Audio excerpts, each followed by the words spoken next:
Mr. Speaker, every member across this House should be concerned that inflation is once again running ahead of people's pay. This week, workers at McDonald's restaurants took strike action for the first time in this country.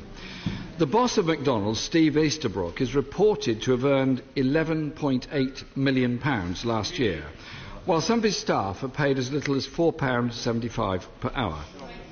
Does the Prime Minister back the McDonald's workers' case for an end to 0 hours contracts and decent pay?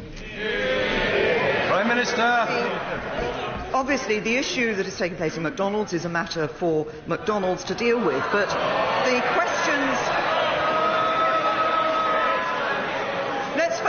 Let's focus on what the Right Honourable Gentleman has raised, which is, let's focus on what the Right Honourable Gentleman has raised about things like 0 hours contracts. In fact, the number of people on 0 hours contracts is very small. There are people who genuinely say as a proportion of the workforce, who genuinely say that it is a benefit to them to be on those contracts. But for 13 years, the Labour Party was in government and did nothing about 0 hours contracts. It is this Conservative government that has put the workers first and banned exclusive 0 hours contracts. Mr. Speaker, my question was about McDonald's, and the Chief Executive is paid 1,300 times as much as his staff. There are 800,000 people, approximately, in Britain on 0 hours contracts. When she became leader, the Prime Minister pledged, and I quote, "I want to make shareholder votes on corporate pay not just advisory but binding." And she put it into her manifesto. That manifesto has now been dumped or archived, or whatever way you want to describe it. And like so much else in her manifesto, where was the tough talk on corporate greed? Was it just for the election campaign, or is it going to be put, or is it going to be put into law?